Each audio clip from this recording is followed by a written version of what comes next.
Bonjour à toutes et à tous. Merci de nous rejoindre pour ce nouveau webinaire de l'Association française des journalistes de l'environnement. Au menu du jour, la préparation de l'UNOC3. Vous le savez tous, la France et le Costa Rica organisent la troisième conférence des Nations Unies sur l'océan, UNOC3. C'est le petit sigle que nous retiendrons aujourd'hui. Ça aura lieu à Nice du 9 au 13 juin prochain. À Nice, si je puis dire, Paris entend renouveler l'exploit réalisé par la diplomatie française en 2015, c'est-à-dire conclure un grand accord international sur l'environnement. Cette fois-ci, il s'agira de protéger l'océan, puisqu'il n'y a qu'un seul océan, vous le savez tous. Plus concrètement, l'objectif de l'UNOX, c'est de mettre en œuvre réellement l'objectif de développement durable numéro 14, qui, je vous le rappelle, consiste à conserver et exploiter de manière durable les océans. Trois objectifs ont été définis par les autorités costaricaines et françaises.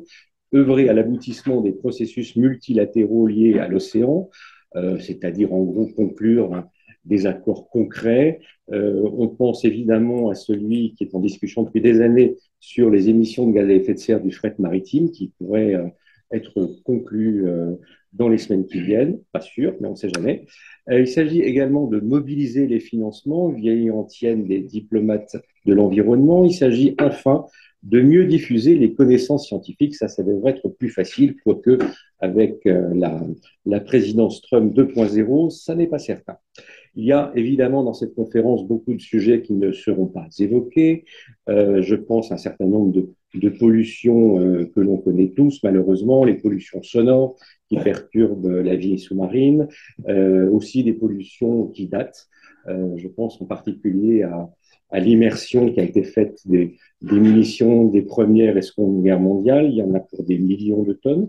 Je pense aussi, et Rémi Parmentier pourra sans doute nous en toucher quelques mots, à l'immersion qui a été faite jusque dans les années 80, me semble-t-il, des déchets nucléaires de basse activité, notamment au large des côtes européennes. Alors, pour essayer de voir plus clair sur ce qui sera dit et ce qui ne sera pas dit officiellement dans cette UNOC 3, je vous propose finalement de laisser la parole à deux intervenants, Rémi Parmentier et Cyrielle Lam. Alors, Rémi Parmentier, vous l'avez sans doute tous plus ou moins croisé, sans forcément le savoir d'ailleurs. Il a été, il y a très longtemps, l'un des responsables de Greenpeace International. Aujourd'hui, il est présenté comme le cofondateur du Varda Group, qui est un cabinet de conseil spécialisé dans le développement stratégique et le plaidoyer. Rémi est un vétéran de la défense de l'océan. Il dirige une initiative qu'il a créée qui s'appelle Let's Be Nice to the Ocean. Pardonnez pour mon accent. C'est un projet qu'il a lancé en 2023 pour accroître l'ambition de l'UNOC 3, justement. Il participe également aux négociations multilatérales en cours sur un traité des Nations Unies visant à prévenir et combattre la prolifération et la pollution des plastiques. Il a fait partie de délégations de multiples gouvernements et organisations lors des négociations multilatérales, notamment sur le climat. Cyrielle Lam est chargée de projet, communication et mobilisation internationale de la plateforme Océan Climat. Et elle est diplômée d'un Master 2 en relations internationales de l'Université Jean Moulin de Lyon 3, avec une spécialisation en gestion des programmes internationaux. Contrairement à toutes les règles du protocole en vigueur ici, je passerai d'abord la parole à Rémi Parmentier. Rémi, qu'est-ce qu'on va dire et ne pas dire à Nice? Alors d'abord, merci beaucoup Valérie, l'Association des journalistes d'environnement et les JNE pour m'accueillir ici. Toujours un plaisir de travailler avec vous. Let's be nice to the ocean. Comme je dis toujours, heureusement que c'est à Nice parce que Let's be Marseille to the ocean, ça marche très difficile. Donc, voilà, l'idée, c'est de continuer à réfléchir et agir au-delà des sentiers battus. Vous avez peut-être vu que hier, la France a ratifié l'accord des Nations Unies pour la protection de la haute mer. La veille, l'Espagne l'a fait il y a 2 jours. Donc, ça fait déjà 2 pays européens qui se joignent à cet accord international très important pour la durabilité et la protection de la haute mer, c'est-à-dire au-delà des zones de 200 000 nautiques, non, les eaux juridictionnelles. En fait, la haute mer, on parle de 45% de la surface de la planète. Hein. Et, euh, et c'est un très bon exemple du rôle que peut jouer la société civile pour euh, augmenter l'ambition. Euh, il y a une quinzaine d'années, euh, la société civile, les organisations de la société civile, j'en faisais partie, euh, avaient proposé qu'il y ait un traité international pour la protection de la haute mer. À l'époque, il y a beaucoup de réactions disant mais vous rêvez, c'est pas possible. Il y a déjà la convention du droit de la mer, ça suffit.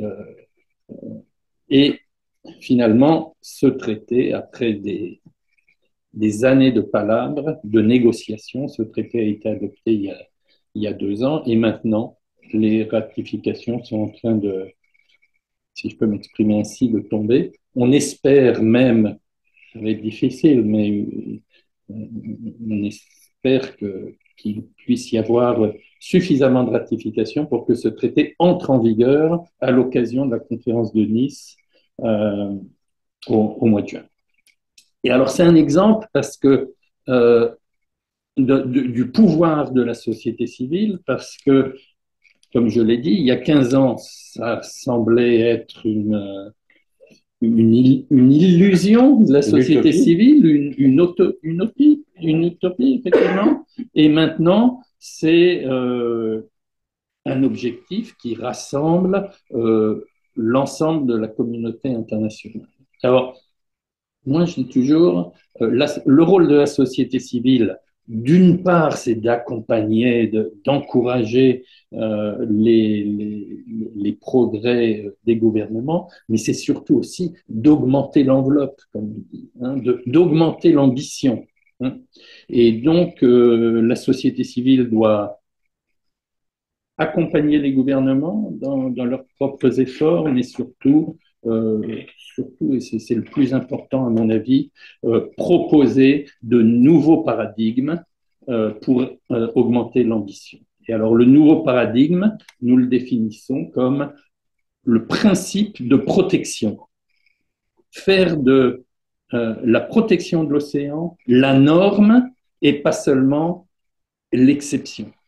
Alors, comment vous définissez ce principe? Eh bien, en renversant explicitement la charge de la preuve. C'est-à-dire, au lieu de continuer à parler de la création d'aires marines protégées, c'est très bien, hein, l'objectif de 30% d'aires marines protégées qui a été incorporé dans l'accord de Montréal sur la biodiversité il y a 2 ans, c'est très très bien. Et effectivement, on y a travaillé. C'est aussi un exemple de ce qui était considéré une utopie il y a quelques années et maintenant c'est un objectif de la communauté internationale, mais nous pensons qu'il faut aller au-delà. Et par exemple, dire que l'océan dans son ensemble est protégé et ce sont les industries extractives et polluantes qui doivent prouver que leurs activités ou les activités qu'elles proposent ont une empreinte écologique négligeable ou que les mesures pour atténuer et éliminer cette empreinte écologique irréversible sont prises par elles. En d'autres termes, que ce ne soit plus les défenseurs de l'océan qui doivent prouver que leurs propositions sont réalistes et nécessaires, mais au contraire, ce sont les industries extractives qui doivent le faire. Mais sachant que ce sont les grands fleuves qui apportent l'essentiel de la pollution marine, comment ce principe s'appliquerait dans le cas présent? Alors, ça, c'est une très bonne réflexion, Valérie. Évidemment, l'océan, en fait, est partout. Tout le monde dépend de l'océan, même si vous vivez dans un pays continental Au Népal, vous dépendez de l'océan. En Suisse, vous dépendez de l'océan. Si, je ne sais pas si on voit bien là, mais comme beaucoup d'entre vous, j'ai le logo là, j'ai le pin des objectifs du développement durable, mais le mien, il est différent des vôtres parce qu'il a l'océan. Vous voyez, il y a des petites vagues au centre pour bien. C'est un collector, mais vous l'aurez à Nice. Hein. C'est le symbole de la conférence de l'océan. Donc, on vous le donnera à Nice. Et la différence, donc, l'océan est au centre. C'est pour bien dire que sans l'océan, il n'y a pas de vie sur cette planète. Ce qui différencie notre planète de toutes les autres planètes du système solaire, c'est l'océan. Bon, sur la Lune, il y a un truc qui s'appelle la mer de la tranquillité, mais c'est une autre affaire. Enfin, il y a aussi le baby-foot. Mais si on en revient à la question posée, comment est-ce qu'on peut éviter par ce principe euh, les millions de tonnes de pollution, que ce soit des pollutions par les détergents, des pollutions par les plastiques, qui sont apportées, colportées par les grands fleuves dans l'océan? Alors, justement, vous vous souvenez, 92, le sommet de la Terre, le principe de précaution. Alors, lorsque le principe de précaution, qui était aussi à l'époque, lorsqu'on on a fait campagne pour promouvoir l'adoption du principe de précaution dans les années 80 jusqu'en 92 et au-delà, c'était aussi considéré une sorte d'utopie, non, on va dire. D'ailleurs, ça avait été décaféiné au cours des négociations de Rio. Et donc, on avait dit, voilà, le principe de précaution, implicitement, suppose implicitement le renversement de la charge de la preuve dont je parlais. Mais c'était implicite. Et 30 ans et quelques années plus tard, on voit bien l'état de la planète, on voit bien l'état de l'océan. Et donc, notre appel, c'est que ce renversement de la charge de la preuve devienne explicite. Et c'est ça, le principe de protection et plus seulement de précaution. Alors, let's be nice to the ocean. Vous pouvez voir le site .org. A inspiré un grand nombre d'organisations. Il y a plus de 90 organisations qui se sont jointes à cet appel et toutes les semaines, il y en a de nouvelles qui se joignent. Là, donc là, vous pouvez voir, il y en a grosso modo 90 sur le site, mais la semaine prochaine, il y en aura plus et la suivante aussi. Je crois qu'on inspire et qu'on mobilise, et on le fait grâce au soutien d'un certain nombre de partenaires, parmi lesquels la plateforme Océan Climat qui est représentée ici par Cyrielle, la fondation Tara, Tara Océan, ou la fondation du Prince Albert II de Monaco, ou le réseau Medpan, pour ne citer que ceux qui sont les plus connus en France. Il y en a d'autres, c'est non, Donna Bertarelli et d'autres, qui nous ont donné les moyens de monter ce programme depuis déjà 1 an et demi. Et ce programme, nous l'avons monté suite à la demande, je dois le dire, de la coprésidence française et costaricaine qui ont demandé à moi-même et à Lorelai Picourt, la directrice secrétaire générale de la plateforme Océan Climat, de les aider à mobiliser la société civile. Et un des programmes phares, c'est donc Let's Be Nice to the Ocean, le principe de protection. Et donc, vous allez me dire, ouais, mais cette conférence à Nice est en train de se mettre en place à un moment où le multilatéralisme est mal au point et attaqué comme jamais. Et c'est vrai. Et justement, je pense que c'est dans ce contexte, nous devons justement renforcer, renforcer notre détermination et réaffirmer notre rôle d'augmenter l'ambition et pas le contraire.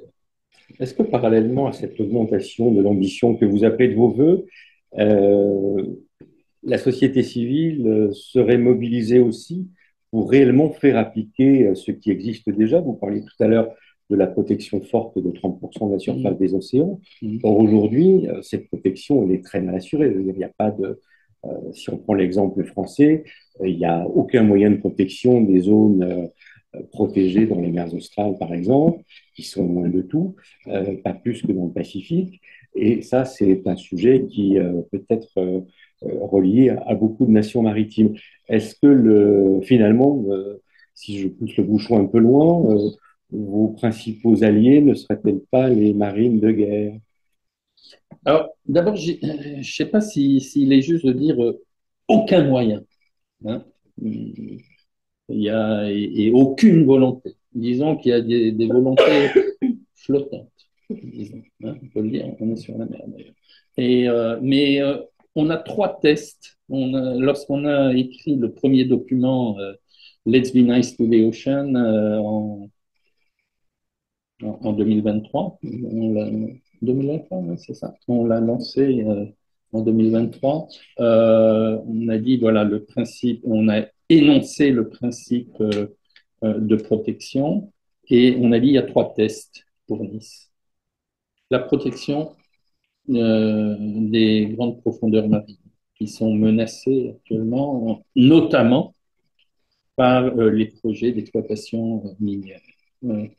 Premier test. Et vous savez que la conférence de Nice a lieu à un moment clé parce que la haute autorité sur les grands fonds marins doit prendre une décision quelques semaines plus tard. Donc, il ne faut pas enterrer ce sujet.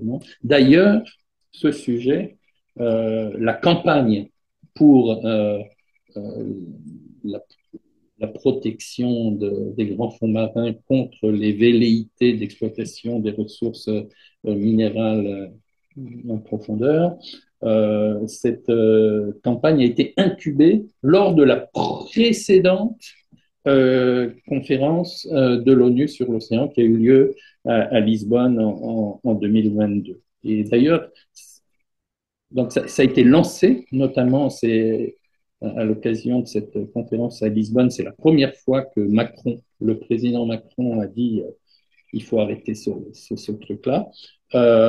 C'était pas à l'ordre du jour officiel, mais ce dont tout le monde se souvient maintenant, qu'est-ce qui s'était passé à Lisbonne? Ah, il y a une campagne pour protéger les grands fonds contre les velléités d'exploitation des ressources minérales qui a été lancée à Lisbonne. Donc, quand je vous parle du principe de protection, vous ne me l'avez pas encore dit, mais vous pourriez me dire, ouais, mais c'est pas à l'ordre du jour. C'est pas à l'ordre du jour, mais peut-être que finalement, ce sera le truc ou un des trucs dont on se souviendra après Nice. On verra. Hein, et on sera là pour le rappeler, évidemment. Mais deux autres tests. La protection de l'océan austral, dont tu as parlé. C'est un test. Ça fait des années que la communauté internationale en parle.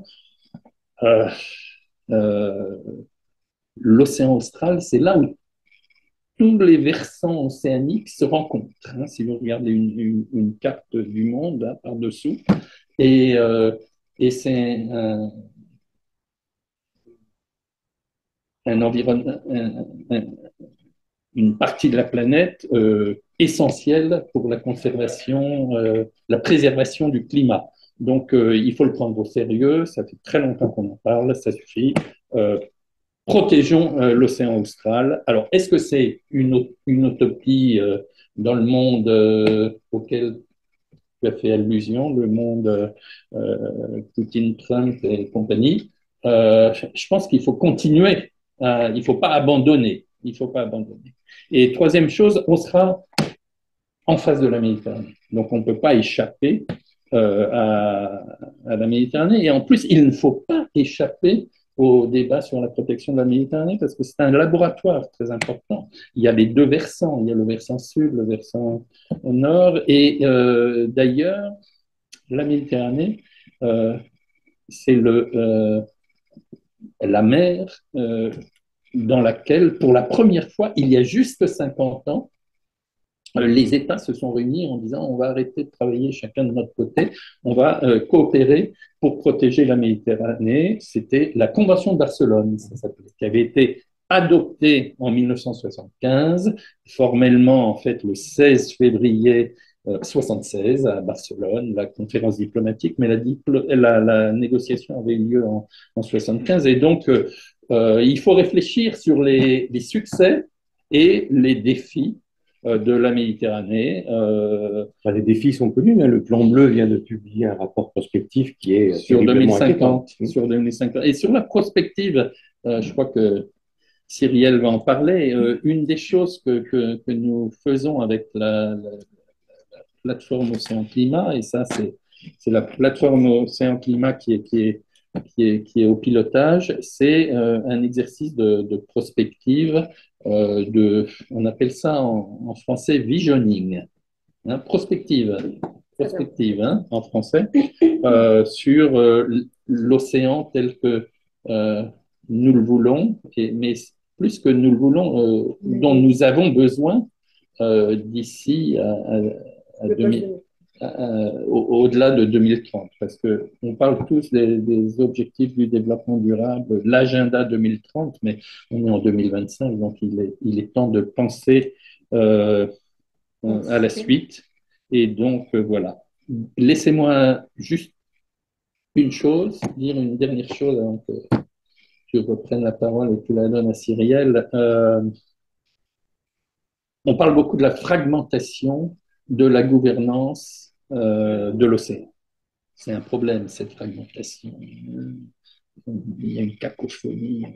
C'est difficile à comprendre hein, pour vous qui êtes derrière. Hein. Mais il y a aussi une fragmentation de l'action de la société civile aussi. C'est aussi difficile de comprendre tout ce qui se passe. Il y a des chapelles, des trucs. Et tout le monde n'a pas les mêmes intérêts. Voilà, tout le monde n'a pas les mêmes intérêts, etc. Donc, un des mérites de la plateforme Océan Climat et de Let's Be Nice to the Ocean, c'est qu'on rassemble un grand nombre d'organisations autour de thèmes qui les ont inspirés, qui les inspirent, et on travaille tous dans cette direction. Alors ensuite, chacun a ses propres programmes, mais il y a un truc en commun, et je crois que c'est aussi important de travailler, aussi important que se battre contre la fragmentation de la gouvernance de l'océan, se battre contre la fragmentation de la société civile. Ressouder la société civile. Et le ressouder sous l'eau, c'est pas facile. Alors, Cyrielle, on a vu maintenant quelles étaient les grandes thématiques que la société civile pourrait aborder au cours de cette réunion de Nice. Concrètement, ça va se passer comment? Très bien. Merci beaucoup. Ça va se passer très bien, oui. Merci beaucoup Valérie, merci à tous d'être là et pour l'invitation, bien évidemment, pour parler de l'UNOC 3, comme vous l'avez appelé. Comment ça va se passer? Écoutez, il y a beaucoup d'opportunités pour la société civile à saisir pour se faire entendre à l'occasion de cette conférence.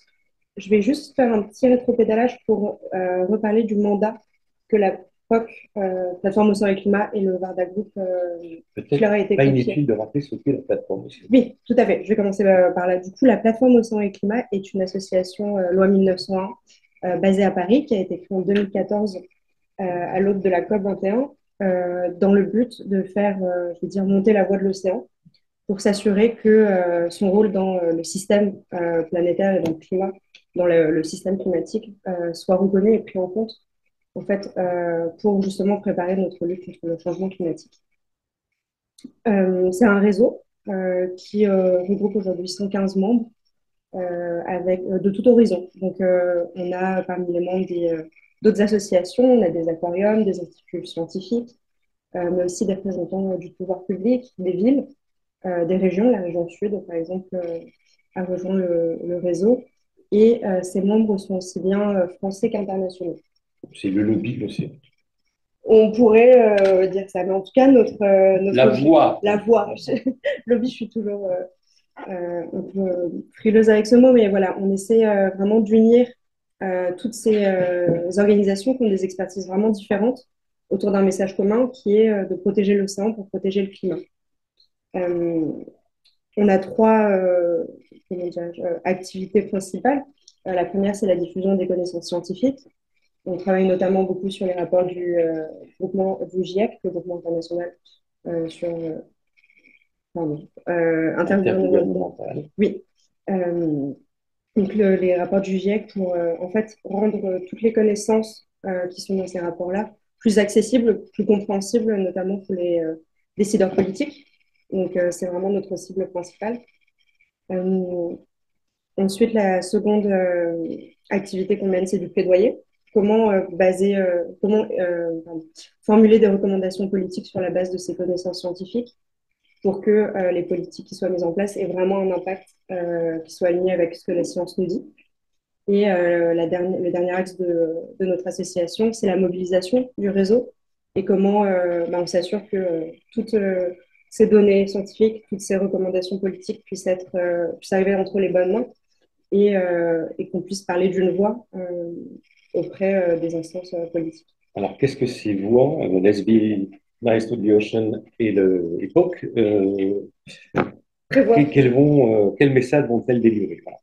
C'est une excellente question. Et pour avoir les réponses à ça, en fait, dans le cadre du mandat qui nous avait été confié par la France et le Costa Rica, on a vraiment utilisé le système de consultation pour identifier les messages que la communauté océan voulait voir portés à l'UNOC. La première consultation qu'on a faite s'appelait Un appel à toutes les voix de l'océan, donc en 2023, qui avait pour vraiment but de permettre aux organisations de la société civile de nous dire leurs attentes, de nous dire les messages clés que eux voulaient porter et et les décisions qu'ils voulaient voir prises à l'UNOC. Et sur cette base-là, donc il y a eu Let's Be Nice to the Ocean qui a été lancé parce qu'on s'est rendu compte que nos demandes n'étaient pas toujours innovantes, qu'il fallait aussi qu'on sache être plus ambitieux parce que le fait d'être une organisation de la société civile, ça permet aussi plus de souplesse qu'un État, qu'un État qui est mobilisé dans le cadre de l'ONU, par exemple, qui sont quand même tenus par des processus parfois assez lourds et parfois assez lents. Donc, profiter de ça pour nous être plus innovants. Et aussi, donc, le fameux projet de visioning de prospective dont Rémi a parlé. Pour nous, l'idée, c'est vraiment de mobiliser les organisations de la société civile pour identifier ce futur désirable de l'océan que l'on veut pour le post-2030. Et encore une fois, ici, la souplesse des organisations de la société civile, elle est hyper utile pour anticiper et imaginer quelque chose qui soit innovant et qui puisse vraiment tous nous mobiliser. Donc, vous allez publier une étude, un rapport. Au niveau des livrables, nous, le projet, c'est d'avoir. La forme n'est pas encore définie, mais ça pourrait être un manifeste au nom de la société civile qui va être préparé à la suite d'un atelier qu'on organise à la fin du mois en Tanzanie. Et dans ce manifeste, il y aura effectivement, par exemple, on imaginait quelle est la suite de l'ODD 14? Est-ce qu'on va identifier de nouveaux objectifs? Alors, bien sûr, on insistera pardon, sur le besoin de continuer à faire tous les efforts possibles pour réaliser l'ODD 14 d'ici à 2030, comme on s'y est engagé. Donc, tenir nos engagements est vraiment une partie importante de la chose, mais aussi anticiper, parce qu'on sait qu'il y a des choses qui ne sont pas possibles de réaliser d'ici à 2030. Donc, les anticiper et identifier donc de nouvelles cibles et de nouveaux indicateurs pour nous permettre d'avancer. Alors, en termes d'action à Nice, j'imagine que vous allez animer des événements, que vous allez participer à d'autres. Alors, racontez-nous un peu ce programme. Alors, dans le cadre de Nice, une journée très importante, ça va être le World Ocean Day, la journée mondiale de l'océan, Quel jour? qui aura lieu le 8 juin, donc le dimanche 8 juin 2025, la veille de l'ouverture de la conférence. Tous les ans, ça a lieu. Ça a lieu, voilà, tous les ans. C'est ce que, effectivement, je voulais préciser, c'est que c'est pas juste cette année, mais c'est une journée officielle des Nations Unies qui a été décrétée, je ne sais pas quand, mais ça fait quelques années déjà, voilà, qu'on a... Ah, il y a 6000 journées Voilà, ça fait partie internationales de de ces l'ONU. journées-là. 365. Mais qui est célébrée chaque année et qui a pour but vraiment de, je vais utiliser une expression pas très jolie, mais faire monter la sauce pour l'océan à l'échelle internationale. Euh, Aujourd'hui, il y a un mandat officiel des Nations Unies sur cette journée qui est confié à DOALOS, donc c'est le département juridique. Je ne connais malheureusement pas tout l'acronyme en détail, mais qui est Département, océan et droit de la mer. exactement, merci. Voilà pourquoi on fait un très bon duo. Donc, DOALOS est une organisation qui s'appelle Océanique Global et qui est, je dirais, en charge aussi de la direction notamment artistique parce ils veulent faire de ces journées-là des moments très inspirants, il y a eu par des aussi où ils travaillent vraiment à l'esthétique pour mobiliser tous les partenaires Cette esthétique est possibles. mise au service de la Voilà, c'est sensibilisation, ça, tout à j'imagine. fait. Euh, et donc, ils ont identifié une thématique pour cette journée-là, donc le 8 juin 2025, qui s'appelle Wonders, Sustaining What Sustains Us. Euh, la- la- je ne me lancerai pas dans une traduction bancale, mais c'est le thème que nous, on va essayer donc on va s'appliquer à suivre avec, comme vous le disiez, donc différentes sessions sur cette journée. Il y aura évidemment donc un segment très officiel des Nations Unies où on espère avoir le secrétaire général Antonio Guterres qui sera là pour ouvrir cette journée à Nice. Mais il y aura aussi d'autres sessions que la POC et le groupe vont coordonner tout en en responsabilisant d'autres organisations qui sont davantage expertes dans, par exemple, le domaine de la mobilisation du grand public. Parce que, comme je le disais, la POC, c'est pas. Nous, on parle beaucoup aux décideurs politiques, mais le grand public, il y en a qui font ça beaucoup mieux que nous. Donc, l'idée, c'est de mobiliser différents acteurs de la société civile et de leur confier certaines de ces sessions.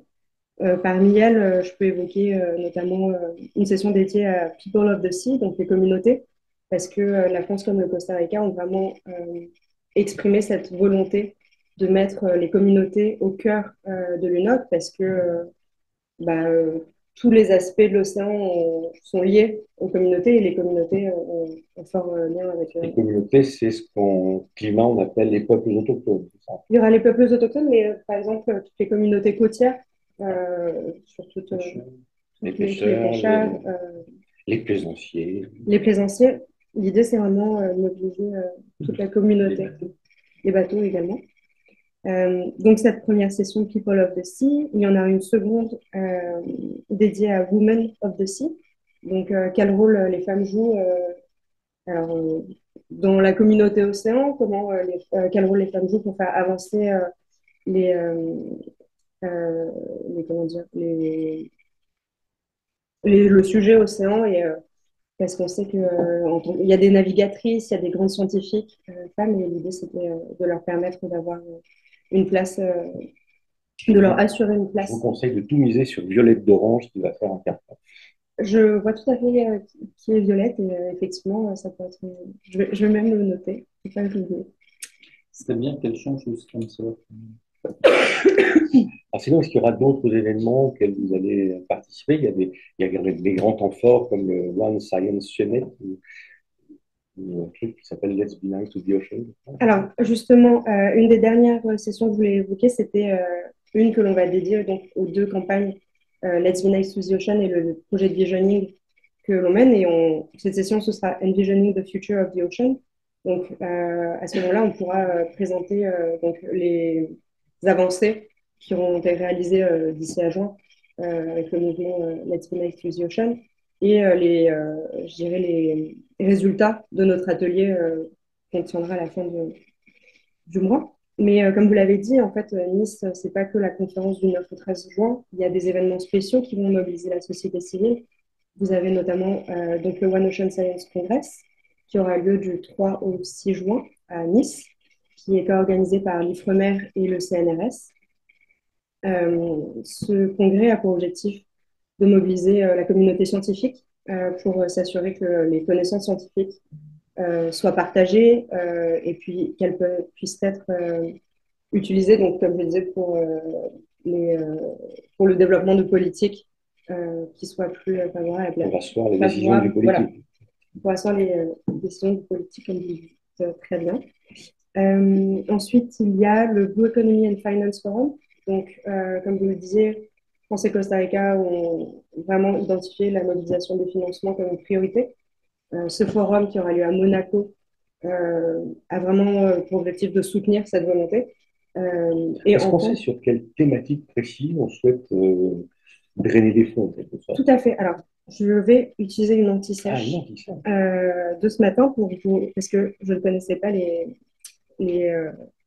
thématiques des sessions, mais il y a 4 sessions en fait qui vont se tenir au BEF. Il y en a une qui sera dédiée à alors malheureusement, encore une fois, c'est pas traduit, mais les investissements into ocean health, preservation and resilience, donc résilience de l'océan, santé de l'océan et sa préservation.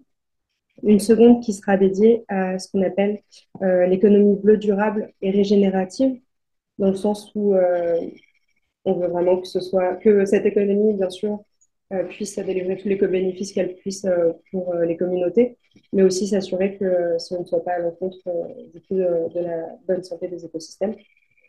Une troisième session qui s'intitule Transforming Blue Ports and Shipping, donc dédiée davantage à tout ce qui est transport maritime et leur connexion forcément avec les ports à terre. Et une dernière davantage dédiée à tout ce qui est gouvernance de l'océan et à son financement. Comment soutenir en fait une gouvernance de l'océan plus, je veux dire, cohérente, avec moins de silos, et comment les investissements financiers peuvent soutenir cette démarche. Il y a également, je crois, un sommet des villes. Et oui, et le sommet des villes qui aura lieu le 7 juin 2025 à Nice. La plateforme est aux côtés de la mairie de Nice pour organiser ce sommet, qui en fait vise à rassembler près de 500 maires et gouverneurs de territoires côtiers dans le cadre de ce sommet qui est en fait concentré sur l'adaptation des territoires côtiers à l'élévation du niveau de la mer. La coalition s'intitule Ocean Rise and Coastal Resilience et elle trouve en fait son fondement dans le projet CITES de la plateforme Océan et Climat. C'est un projet qu'on a lancé en 2020 qui a pour but d'accompagner les décideurs locaux dans leur les décideurs locaux de territoires côtiers dans l'adaptation aux impacts de l'élévation du niveau de la mer. On a mené différents ateliers à travers le monde. L'idée, c'était voilà, d'aller à la rencontre des acteurs locaux et du territoire pour savoir quelles étaient les plus grandes difficultés qu'ils rencontraient, mais aussi les solutions qu'ils mettaient en place et pouvoir permettre d'avoir une approche régionale et identifier aussi des choses qui sont transversales et en commun et avoir vraiment un véritable échange de connaissances entre ces communautés qui en fait vivent les mêmes choses. Et vous avez une idée de ce qui pourrait sortir de ce sommet des collectivités? En tant que livrable, donc du coup, il y aura cette coalition qui a pour objectif, ce sera vraiment l'héritage du sommet. Et ensuite, là, ce n'est pas encore défini par quelle, je vais dire, entité elle sera reprise. Mais l'objectif, c'est vraiment de poursuivre après l'UNOP 3 la mobilisation de ces acteurs pour qu'il y ait vraiment un partage de connaissances, partage, je vais dire capacity building, mais vraiment pour que tous ces acteurs-là soient en lien, qu'ils puissent travailler ensemble. Passer des bonnes pratiques. Voilà, partage de bonnes pratiques, exactement. D'accord. Si vous le voulez bien, on va passer à la séance de questions-réponses. Hop. Alors, on va commencer parce qu'eux, ils ont fait l'effort de se déplacer par les confrères et consoeurs qui sont avec nous. Une question d'Olivier Cognas de l'usine Nouvelle. Alors, j'avais deux questions. Là, vous avez parlé d'adaptation, notamment à la montée du niveau des mers. Justement, qu'est-ce que vous pensez du plan d'adaptation à changement climatique qu'on a pris de plus en plus? Le plan français. Oui, pour côté français, qu'est-ce que vous considérez que justement ce sujet, il y a des moyens et vraiment pertinents? Et deuxièmement, sur On va faire une question parce que je vais la rappeler. Alors, pour que tout le monde ait bien entendu, Olivier demandait si, aux panélistes, s'il leur semble que le PNAC 3 prenait bien en compte les questions océaniques et de montée du niveau de la mer, de retrait des côtes, etc. Voilà, qui veut répondre? Alors, c'est une très bonne question. C'est peut-être même gérer un peu une colle parce que l'adaptation, au final, dans la COP, enfin, dans notre équipe, c'est pas mon sujet premier. J'ai toute une équipe qui est beaucoup plus capable de vous répondre là-dessus. Bien évidemment, moi, je sais qu'au niveau français, on a quand même on a un pôle plaidoyer national à la plateforme Océan et Climat qui travaille quand même avec les services de l'État pour faire monter les sujets de l'adaptation. Il y a quand même eu, il me semble, l'année dernière, le débat autour de la politique pour le trait de côte. Donc, nous, on essaie vraiment d'utiliser au maximum nos connexions avec le gouvernement pour faire monter les sujets. Je pense qu'avec la France, c'est quand même soutient cette coalition. Donc, je pense que c'est un sujet dont ils se saisissent. Malheureusement, j'ai vraiment pas connaissance du plan dans ces détails. Peut-être que Rémi peut. Moi, je ne vais pas parler du plan dans ces détails, parce que vous savez que je ne suis pas franco-français, moi. Je ne suis pas français. Mais j'entends beaucoup ces expressions, disons, qui sont utilisées par les administrations, le trait de côte, par exemple. Et moi, j'encouragerais, si je peux me permettre, les journalistes à appeler les choses par leur nom et dire que ce qui est en train de se passer, c'est que la géographie de notre planète est en train de changer. Et c'est une vérité. Et on va voir de plus en plus dans les années qui viennent, la géographie de la planète est en train de changer. Je pense que c'est quelque chose qui peut interpeller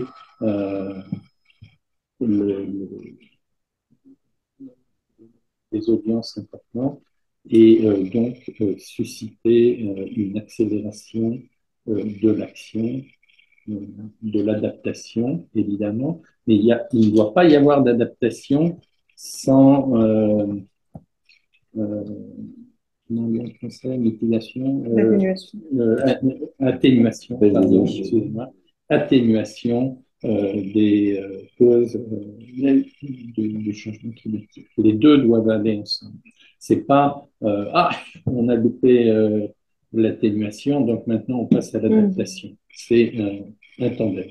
Mais pour rebondir sur la question d'Olivier, avez-vous une vision d'ensemble sur ce qui se fait à l'étranger en termes de stratégie nationale vis-à-vis de l'avancée du niveau de la mer?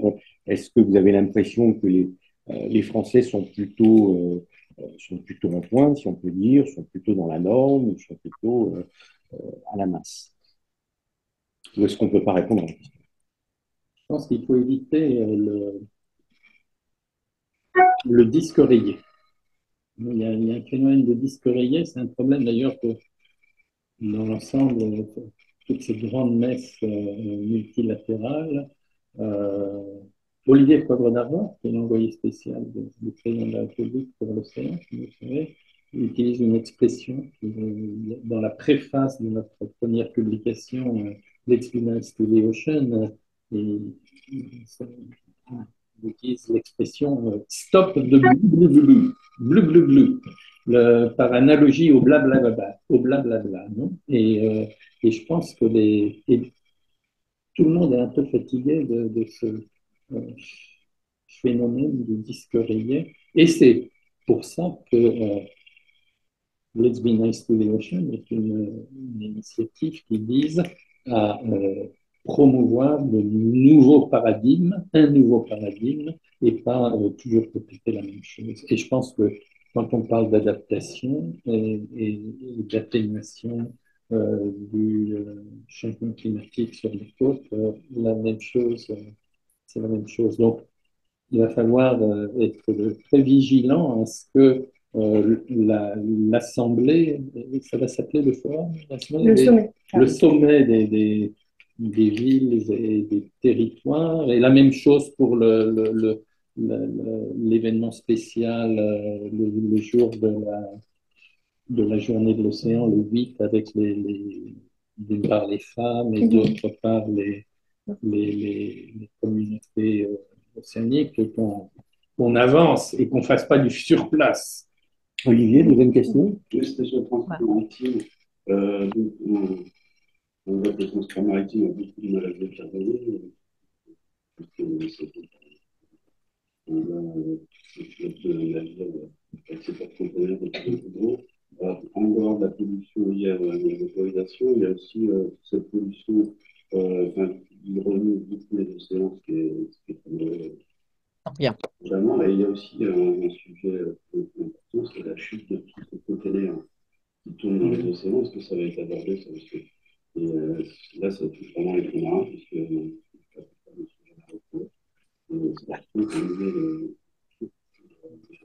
alors, je vais rappeler la question pour ceux qui sont en ligne. La deuxième question d'Olivier portait sur les pollutions produites par le transport maritime, non seulement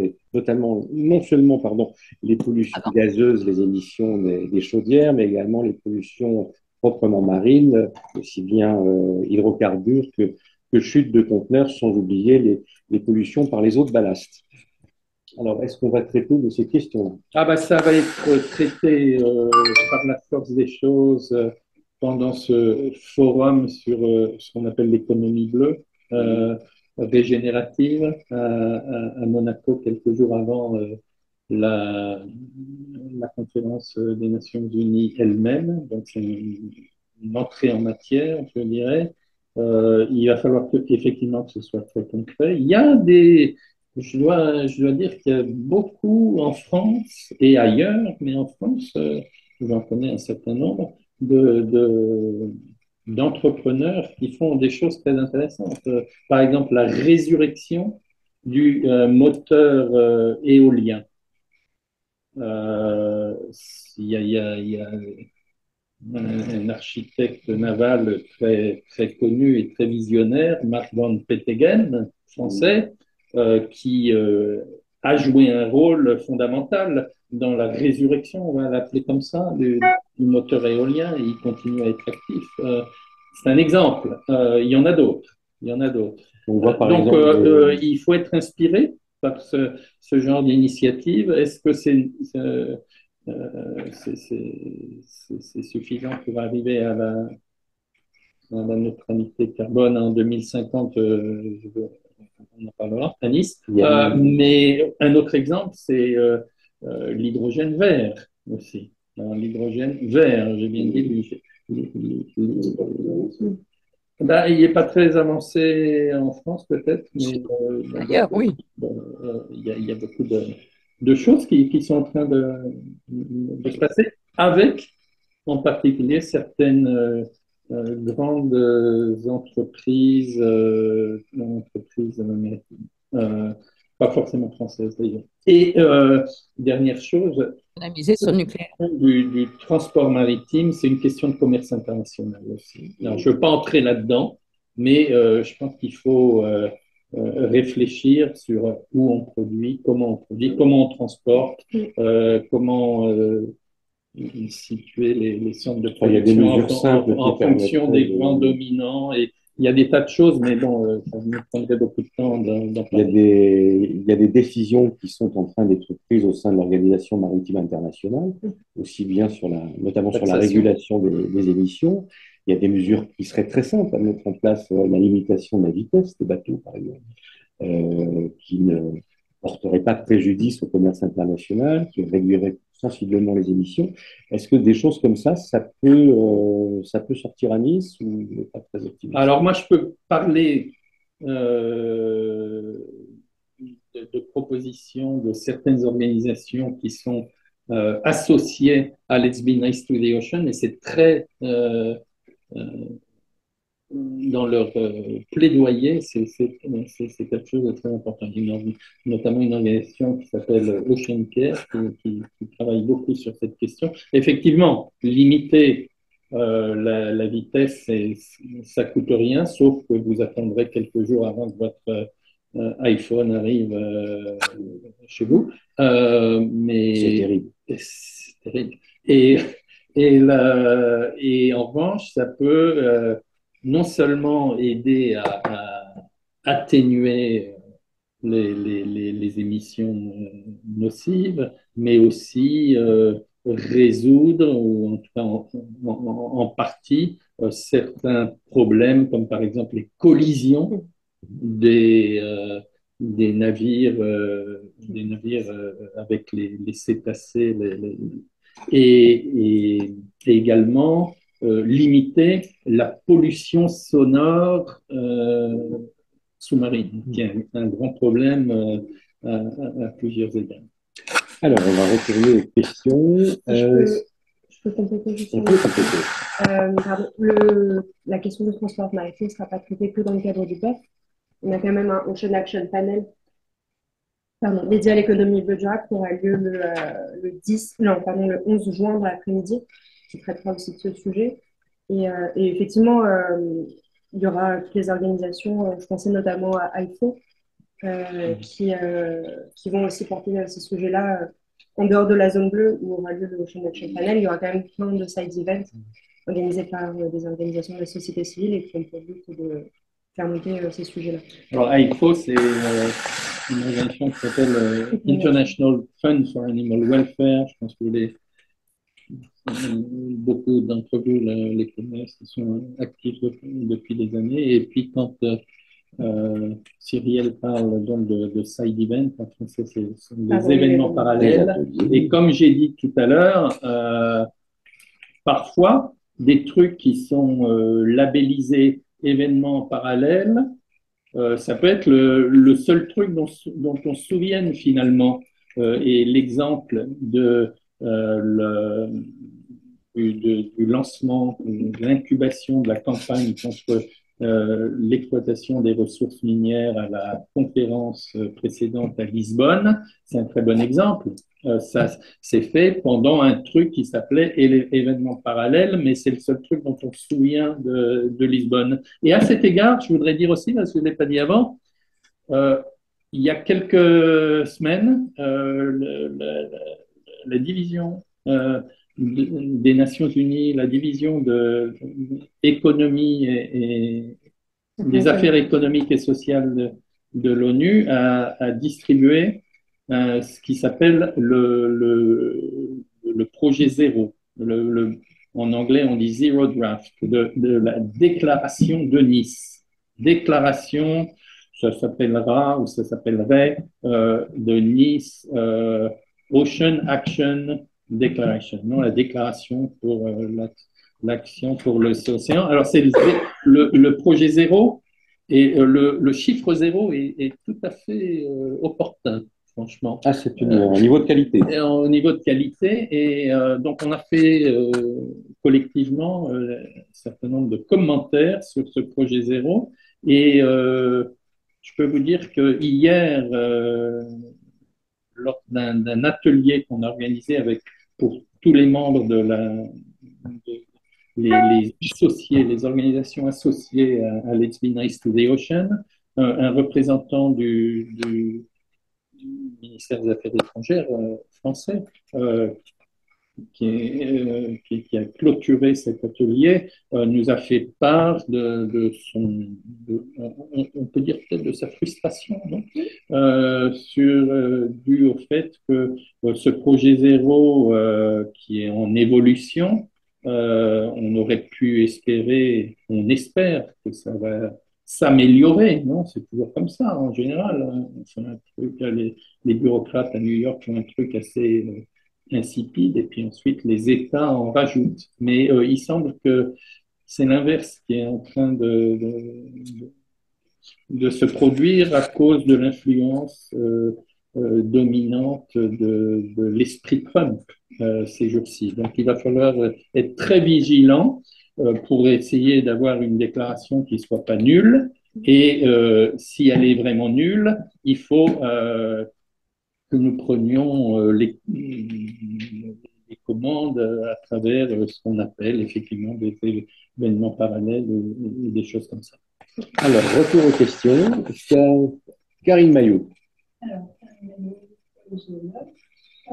vous avez cité à plusieurs reprises la protection des profondeurs et l'extraction minière. Maintenant, je voudrais avoir vos sentiments par rapport à ça. Est-ce que vous êtes optimiste, pessimiste? Est-ce qu'il faut croire à la déclaration du président Macron et est-ce que vous, par rapport aux enjeux internationaux, de la production de la France? Alors, je retranscris pour ceux qui sont en ligne. Question de Karine Maillot sur la gestion des activités minières sous-marines. Est-ce qu'on peut être optimiste sur ce dossier suite aux déclarations du président français? Qu'est-ce qu'on peut attendre du sommet de Nice, finalement? Alors, écoute, d'abord, bonjour, merci, je suis content de vous rencontrer. À Lisbonne, un seul pays et avec un petit groupe, donc Macron et les pays du Pacifique, l'Espagne aussi, mais il y en avait très peu. Le Costa Rica, qui est là aussi, on dit il faut un moratoire ou une pause de précaution, mais c'était vraiment un tout petit groupe, c'était l'incubation, comme j'ai dit avant. Maintenant, il y a 30, on est à 32 pays dont c'est la politique affirmée qu'il faut un moratoire ou une pause de précaution, ce qui revient au même, sur cette activité. Il y a une vraie campagne solide. Ça, c'est l'aspect positif. Aussi, les débats au sein de l'autorité des fonds marins qui siège en Jamaïque, à Kingston. Les débats ont évolué beaucoup. Et ce que je dois dire, c'est que on est loin d'un code minier qui puisse garantir la conservation et la protection des grands fonds marins. Donc, ce n'est pas la solution, le code minier tel qu'il est présenté maintenant. Et c'est pour ça que la conférence de Nice, quelques semaines avant la reprise de l'Assemblée de Kingston, quelques semaines avant, la Nice est très importante parce que les chefs d'État et de gouvernement et les ministres se réunissent en masse, on espère, et c'est l'occasion pour eux d'affirmer, pour un grand nombre d'entre eux, j'espère, d'affirmer un message qui doit être pris en compte à Kingston quelques semaines plus tard pour que le moratoire tienne, soit en place. Et vous savez qu'il y a eu des tas de controverses, notamment à propos de la gestion de l'organisation à Kingston. Il y a maintenant un changement de direction. La direction, il y a une nouvelle directrice et j'espère que ceci permet qu'il n'y ait pas de précipitation pour donner un feu vert à une activité qui a tous les ingrédients pour faire des dégâts irréversibles dans les fonds marins des fonds marins qu'on commence à peine à connaître. Chaque fois qu'on envoie un engin dans les grands fonds marins, on découvre des nouvelles espèces. Alors, on va voir s'il y a des questions en ligne. Pardon? Oui, Des alors moi, questions en ligne. j'avais effectivement trois questions. La première, c'est est-ce que l'armée va être comment présente sur Nice? Et est-ce qu'on pourra avoir, par exemple, on sait qu'un travail énorme a été fait grâce à l'armée justement sur la pollution sonore. Et est-ce que il y aura une partie qui leur sera réservée? La deuxième question, c'est par rapport à ce que j'ai entendu de Cyrielle concernant le trait de côte, la mobilisation. J'ai beaucoup entendu parler de l'État, de la mobilisation de l'État. Or, c'est vraiment au niveau local que les choses se passent. Quelles vont être donc la présence notamment des maires? Je rappelle d'ailleurs que la Cour des comptes vient de faire un rappel aux maires de la Méditerranée concernant leur mobilisation, une absence de mobilisation suffisante dans ce domaine. Et enfin, concernant, et ça s'adresse plus à Rémi, concernant le plaidoyer sur l'exploitation des fonds marins. On sait que le code minier, de toute façon, continue de traîner. On n'en a pas vraiment. Les entreprises sont prêtes réellement à l'exploitation, en tout cas un certain nombre d'entre elles. Est-ce qu'une décision onusienne pourrait modifier en quoi que ce soit leur intérêt à forer, enfin à exploiter les fonds marins? Donc, trois questions. Alors, qui commence? Moi, je peux commencer peut-être Cyrielle, rapidement. sur le trait de Euh, côte. Oui, merci beaucoup pour votre question. Effectivement, on a beaucoup évoqué la responsabilité de l'État dans l'élaboration d'un plan d'adaptation, mais effectivement, pour le sommet, euh, c'est vraiment les maires, comme vous le dites, les élus locaux qui sont attendus. On souhaite mobiliser plus de 500 maires pour représenter aussi je n'ai pas le chiffre, mais je vais dire X millions de personnes vivant sur les côtes. Donc, dans ce sommet, ce sera effectivement les maires qui auront la parole.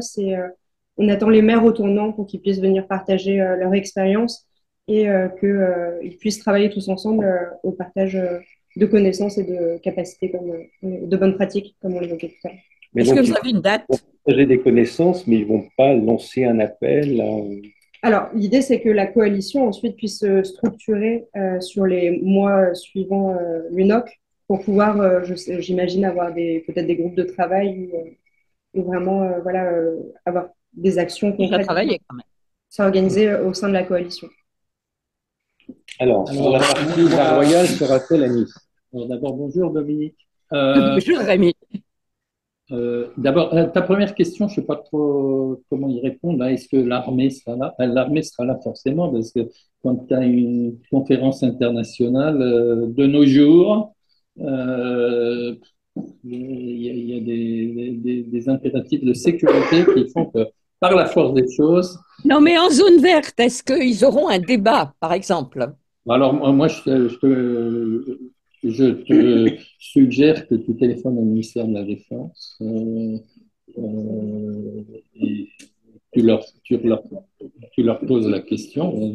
Mais moi, je pense que c'est une question très pertinente et on va parler notamment de la, il y a on va parler de la pêche illégale, la pêche illicite, d'autres activités illicites en mer. Donc,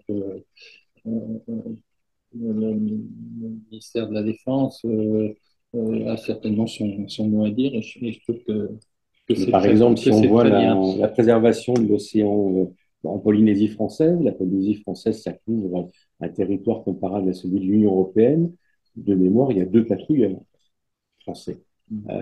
Comment peut-on dire que la France protège bien cet écosystème marin alors qu'il n'y a personne pour le faire, finalement? Et j'imagine que L'océan Indien, idem.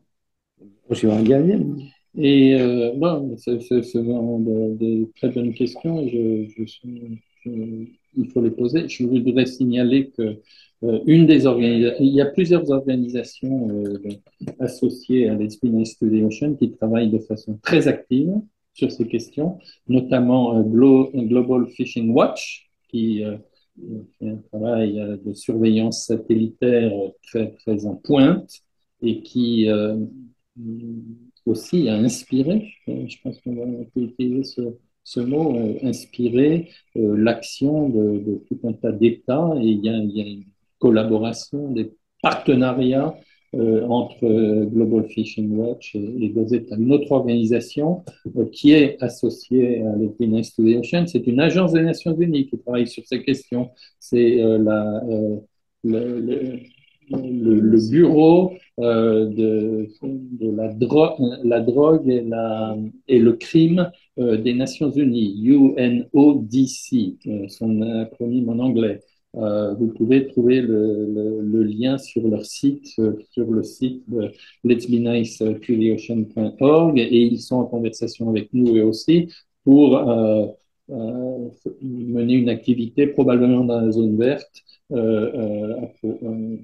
à propos de ça. Il y a aussi la Wildlife, je regarde Isabelle, parce qu'elle travaillait pour Wildlife Commission, Wildlife Crime Commission, non, c'est Wildlife Justice Commission, excusez-moi, qui aussi ont rejoint l'Experience to the Ocean et qui participaient hier à notre